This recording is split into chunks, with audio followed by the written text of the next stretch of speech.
And there's also a role for an investigative press. How would you rate their performance? Oh, the press has done a terrible role of monitoring. You have people who have become advocates for the CIA. David Ignatius in the Washington Post is a cheerleader for the CIA. Only a couple papers take the intelligence beat seriously. The New York Times has some good people, particularly Mark Mazzetti. Scott Shane has done some good work. James Risen has been outstanding. And you have Glenn Miller at the Washington Post. But after those two papers, there's very little attempt to try to understand the CIA, and it's a difficult beat.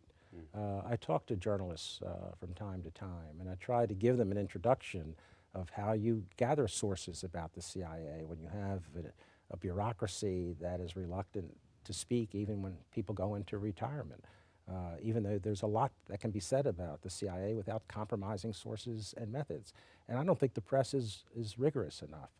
And that should be part of oversight. That's the job of a vigorous press, which is why the First Amendment is the freedom of the press. And I think it's being observed in the breach. And it's also coming under some pressure. We have a lot of whistleblowers, intelligence officials who have come forward or leaked information, who have come under investigation, even been charged with espionage, and journalists actually coming under investigation.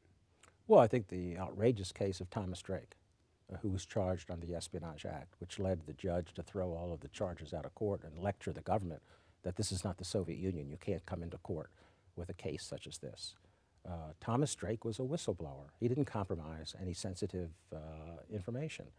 And there's a terrible double standard because Bob Woodward can write all of his books with high-level sources, with compromising information, and no one raises an eyebrow over this. But then when you have someone lower down in the pecking order reveal material that's thought to be very sensitive, then you have a problem.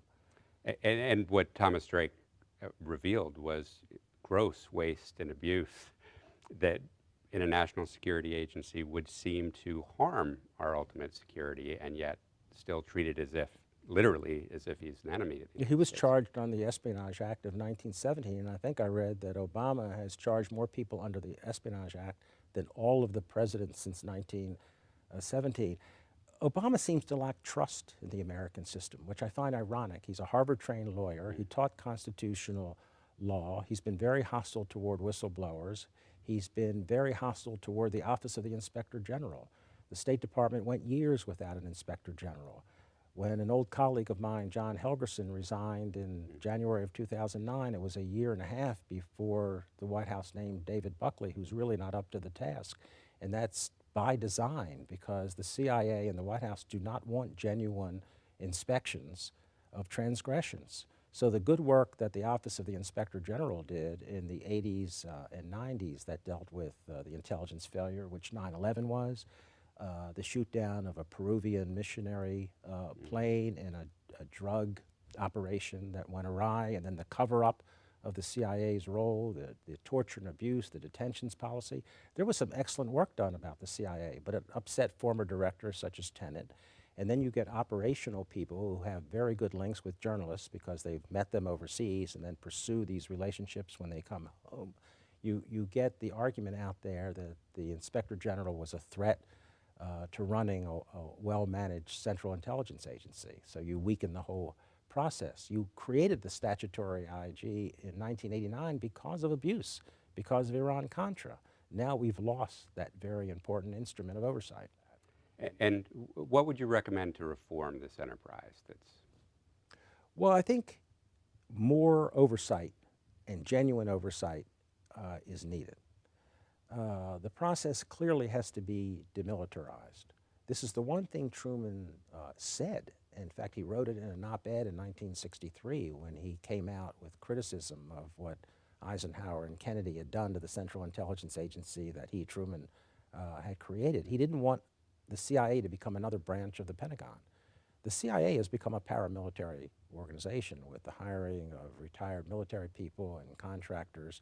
The budget has gone out of control because of the military work they're involved in. So demilitarization has to take place, and some decentralization of intelligence analysis. There needs to be more competition among intelligence analysts, you're never going to get the whole truth. Truth is an elusive substance in the intelligence world. You're going to get a mosaic, you're going to have a lot of the stones, and a lot of the stones are going to be missing, so competition, I think, and even some redundancy.